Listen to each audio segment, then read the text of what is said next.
জান্নাতের বাগান থেকে, শান্তির জায়গা থেকে আল্লাহর গজবের দুনিয়াতে আসলাম। এই জন্যই তো সন্তান কেঁদে ওঠে, জনগণ ঠিক কিনা? সন্তান চিন্তা করলো ছিলাম কোথায়, আসলাম কোথায়, এই জন্য কাঁদে। আর ওই ঘরে যায় মহিলা, তাকে সব মহিলাগুলা কিটকিট করে আসে। এই জন্য কবি বলেছেন, প্রথম যখন তুমি এসেছিলে ভবে, তুমি একা কেঁদেছিলে, এসেছিল সবে। এমন জীবন করিবে গঠন, তুমি মরণে এসে যাবে, কাঁদিবে সারা ভবন। এমন জীবন গঠন করো, এমন চরিত্র গঠন করো, এমন আদর্শের মানুষ হয়ে যাও, এমন আল্লাহওয়ালা হয়ে যাও, কোরআনওয়ালা হয়ে যাও, নবীর বন্ধু হয়ে যাও, নবীর সুন্নতওয়ালা মানুষ হয়ে যাও। তুমি যেদিন দুনিয়া ছেড়ে চলে যাবে, তোমার প্রতিবেশী, তোমার পড়োশী, তোমার গ্রামবাসী, তোমার এলাকাবাসী তোমার কথা মনে করে চোখের পানি ছেড়ে হু হু করে কাঁদতে থাকবে।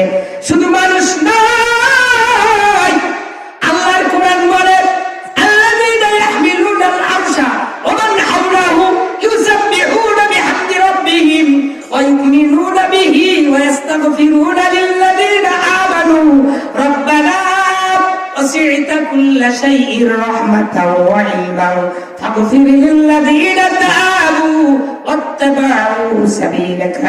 আল্লাহ রাব্বুল আলামিন কোরআনুল কারীম দিয়েছেন মানুষের হেদায়েতের জন্য। কিসের জন্য ভাই? হেদায়েতের জন্য। হেদায়েতের জন্য কোরআন দিয়েছেন। কোরআন যদি না থাকতো, না আসতো, ভালো মন্দ আমরা কি বুঝতে পারতাম? হালাল হারাম বুঝতে পারতাম? জায়েজ না জায়েজ বুঝতে পারতাম? কিচ্ছু বুঝতাম না। সব সময় গোলামের মতো শেষ করে দিতাম। কোরআন আছে, তারপরও হালাল হারাম দেখতেছি না, সময় যা আসতেছে এই গুনাহের মধ্যে দিয়ে শেষ করতেছি। আজকে দোয়া করতে করতে কপাল ছিলা যাচ্ছে, নামাজ পড়তে পড়তে দোয়া করতে করতে জীবন শেষ, দোয়া কবুল হয় না। শেষ পর্যন্ত ওলামা ইকরামদেরকে বলা শুরু করে দিয়েছে, হুজুরদের দোয়াও কবুল হয় না। মানে কয় কি কয় না? আমাদের দোয়া নাই কবুল নাই হোক, হুজুরদের দোয়া কবুল হয় না। হবে কেমনি? হুজুরদের ব্যাগ তো আপনারাই নষ্ট করেছে। কথা বল ঠিক কিনা?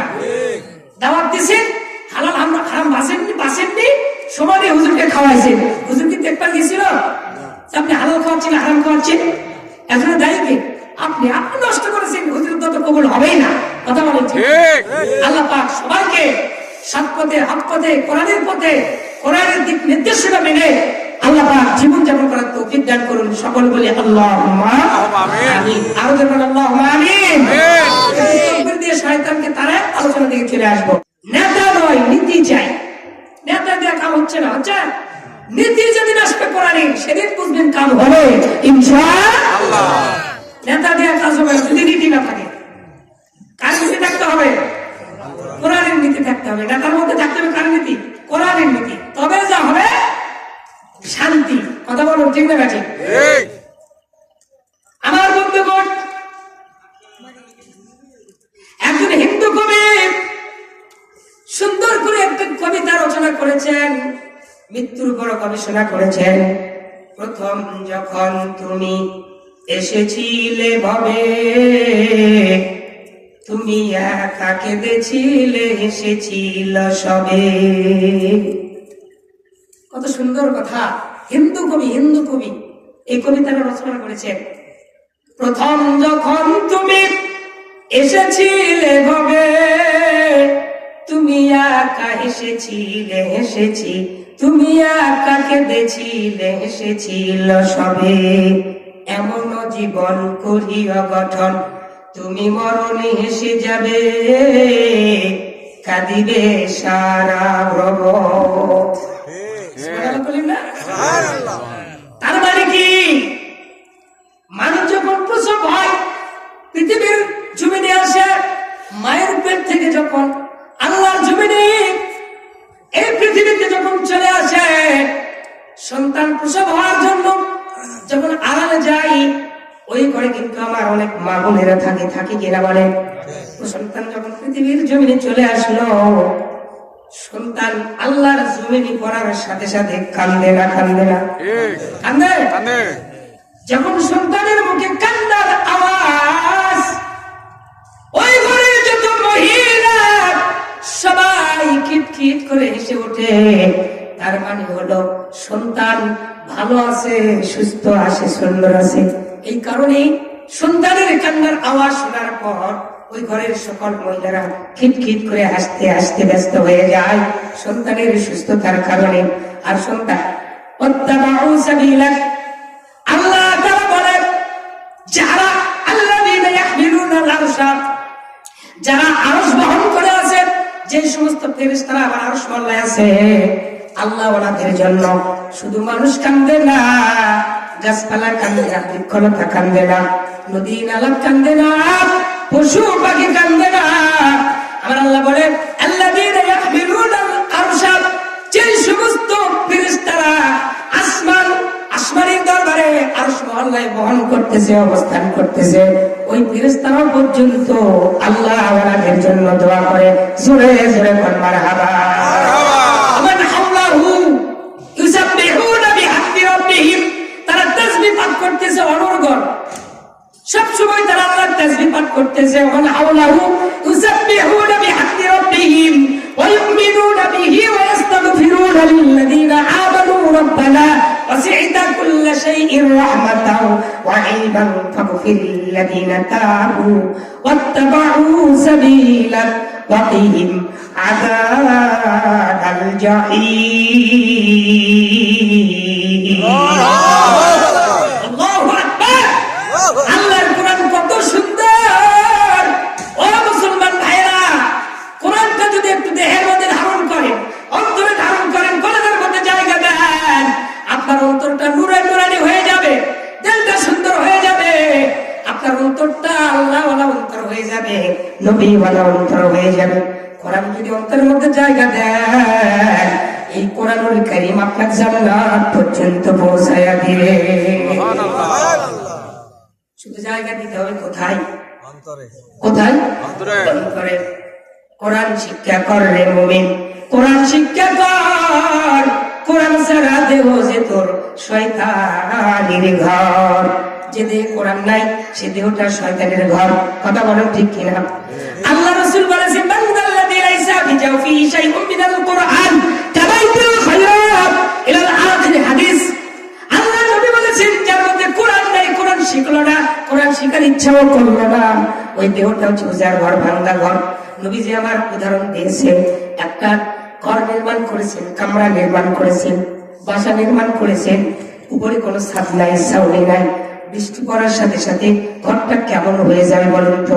বৃষ্টি যখন আসমান থেকে পড়বে, পড়ার সাথে সাথে ওই ঘরের মধ্যে মাটির থেকে গাছ উৎপাদন হবে, ঘাস গজাবে, জঙ্গল হবে। কথা বলুন। নবী বলেছেন ঠিক তোর দেহটা হচ্ছে সেই রকম। যদিও কোরআন না শেখো, কোরআন না শিখে মৃত্যুবরণ করবে বান্দা, কোরআন না শিখে যদি কবরে আসো, তোমার দুনিয়াতেও শান্তি নাই, কবর জিন্দেগিও শান্তি না। কোরআন ছাড়া দেহ, কোরআন ছাড়া জীবনটা হচ্ছে উজাড় ঘর, ভাঙ্গা ঘর, তৃপ্তিবিহীন, শান্তিবিহীন। কথা বলুন ঠিক কিনা? যাদের 50 বছর বয়স, 60 বছর বয়স, 70 বছর বয়স, এখনো কোরআন শেখেন নাই, আমার নবী বলেছেন ও মুসলমান, এখনো কোরআন শেখার চিন্তা করুন, এখনো কোরআন শেখার জন্য চেষ্টা করো।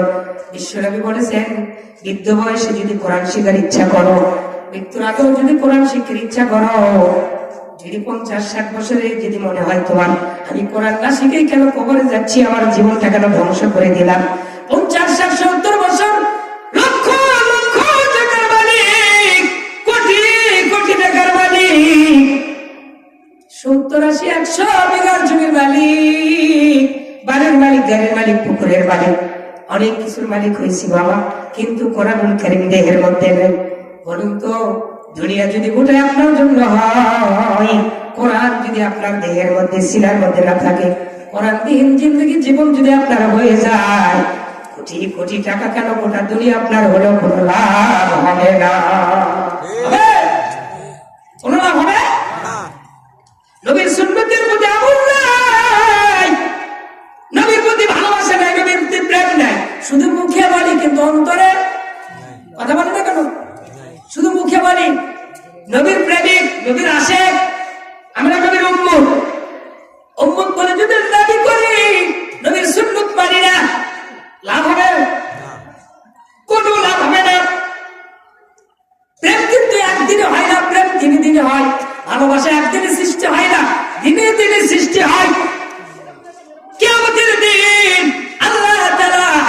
ডাকতে বলবে, হাবিব আপনি অনুমতি দিলাম, আপনি উম্মতের জন্য কাঁদতেছেন, উম্মতের প্রেমের মায়ায় পড়ে কাঁদতেছেন রে হাবিব।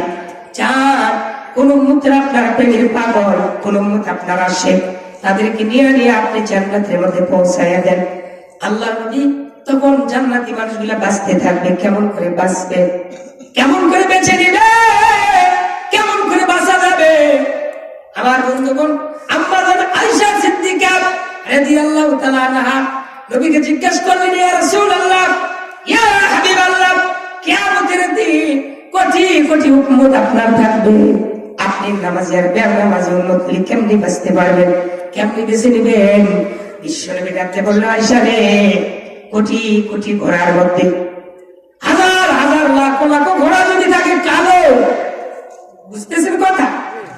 হাজার হাজার লক্ষ লক্ষ ঘোড়া যদি থাকে কালো, আর ওই লক্ষ লক্ষ ঘোড়া কালো ঘোড়ার মধ্যে যদি কিছু কিছু ঘোড়া কপালে যদি চিতওয়ালা থাকে, সাদা চিহ্ন থাকে, বলুন তো আয়েশা, বলো আয়েশা, ওই সাদা চিতওয়ালা ঘোড়া লক্ষ লক্ষ ঘোড়ার মধ্যে বেছে নেওয়া সম্ভব না অসম্ভব? চেনা যাবে?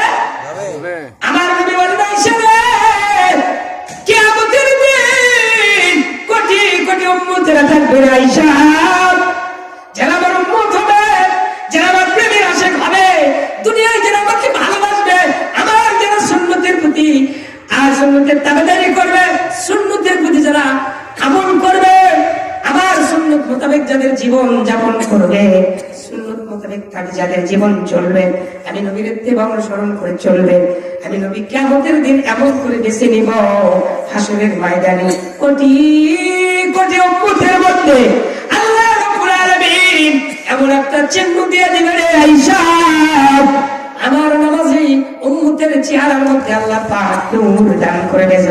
সুবহানাল্লাহ। নামাজি উম্মতের মধ্যে চেহারায় নূর থাকবে রে আয়েশা, কপালে পানি দিয়েছে, কপালটা ভাই মুখমণ্ডল ধৌত করেছে, মুখমণ্ডলে নূর থাকবে। এই যে আপনার হাত ধৌত করেছে হুজুর পানি দিয়া, ওই হুজুর পানি যে যে জায়গায় ব্যবহার করা হবে, সেই সেই জায়গাগুলিতে আমার আল্লাহ পাকের নূর দান করবে। ওই নূর দেখে দেখে আমি বুঝতে পারবো এরা আমার জান্নাতি উম্মত, এরা আমার ইত্তেবা করেছে, অনুসরণ করেছে, এরা আমার উম্মত। আমি আল্লাহর হাবিব এই নূর দেখে দেখে আমার উম্মতগুলিকে বেছে বেছে জান্নাতের দিকে নিয়ে যাব। হাসরের ময়দানে যদি হঠাৎ করে বলে আল্লাহ নবী যখন বাঁচতে থাকবে, যারা বেঈমান মুশরিক, যারা নামাজ পড়ে না, কোরআন পড়ে না, কোরআন মোতাবেক যারা চলে না, নবীর সুন্নাত মানে না, এরাও বলবে, ইয়া রাসূলুল্লাহ, আমরাও তো আপনার উম্মত, আমাদের একটু সুপারিশ করবেন না? নবী বলবেন, হ্যাঁ তোমরাও আমার উম্মত, কিন্তু তোমাদের জন্য সুপারিশ আজকে চলবে না। সুলকান সুলকান লিমান গায়রুন বাদ, তোমরা আমার উম্মত বটে, কিন্তু তোমাদের চেহারায় আল্লাহর নূর নাই, নামাজ পড়ো নাই, সুন্নাত মোতাবেক জিন্দেগি চালাও নাই, চলে নাই, পরিবার চলে নাই, এবং সমাজ চালাও নাই, যার কারণে আজকে তোমাদেরকে আমি আল্লাহর হাবিব সুপারিশ করতে পারছি না। তোমাদের চেহারায় যদি আল্লাহর নূর থাকতো, আমি আল্লাহর হাবিব দেখে দেখে যে বাছাই করে করে জান্নাতের দিকে নিয়ে যেতাম। জোরে বলেন সুবহানাল্লাহ। তাহলে সুন্নতের প্রতি আমল করার দরকার আছে, লাগবে। মিষ্টি মিষ্টি বাণী করুন, মিষ্টি মিষ্টি বাণী আল্লাহর কোরআন খানি, মধুর মধুর কথা হাদিসে আছে লেখা, কোরআন হাদিসে আছে পৃথিবীর সবসেরা সুর, সুরের শিখি যারা কোরআন শুনলে হয় মশগুল, ও সেই সুরের পাগল যারা কোরআন শুনলে হয় আকুল। মিষ্টি মিষ্টি বাণী বলুন আমার সাথে, মিষ্টি মিষ্টি বাণী আল্লাহর কোরআন খানি, মধুর মধুর কথা হাদিসে আছে লেখা, কোরআন হাদিসে আছে পৃথিবীর সবসেরা সুর, সুরের পাগল যারা কোরআন শুনলে হয় মশগুল, ও সেই সুরের আশিক যারা কোরআন শুনলে হয় আকুল। যেরকম মারহাবা। এই জন্য আল্লাহ বলেছে কোরআন মোতাবেক জীবন চালাও, জীবন চালাও, সমাজ চালাও, পারিবারিক চালাও, ইউনিয়ন চালাও, থানা চালাও, ছেড়া চালাও, দেশ চালাও কি দিয়া? কার কথা? লিল্লাহি মা ফিস সামাওয়াতি ওয়া মা ফিল আরদ। সুবহানাল্লাহ বলুন। সুবহানাল্লাহ। এই কি আমার কথা না আল্লাহর কথা? আল্লাহ বললেন জমিন যার। কে বলছে? আল্লাহ। জমিন যার, এই জমিনটা চলবে তারই কথায়। কে বলছে? আল্লাহ। আল্লাহু আকবার। এই জমিন আমার, এই জমিনটা চলবে আমার কোরআন দিয়ে, আমার কথা দিয়ে। কিন্তু আল্লাহর জমিন কি কোরআন দিয়ে চলে? চলে? চলে না। মানুষের মন গড়া মতবাদ, ব্যক্তিগত ইচ্ছাই চালাচ্ছি আমরা। আল্লাহ বলে আমার কোরআন দিয়ে চালাও, শান্তি পাবে, মুক্তি পাবে, নাজাত পাবে। এই কোরআন আমি এই জন্য দিয়েছি তোকে দুইটা জায়গা থেকে বাঁচার জন্য বান্দারে, দুইটা কঠিন পথ থেকে বাঁচবি, এই কারণে তো তোকে কোরআন দান করেছি বান্দা। আল্লাহ রাব্বুল আলামিন বলেন কদ জাআকুম মিনাল্লাহি নূরুন ওয়া কিতাবিম মুবিন।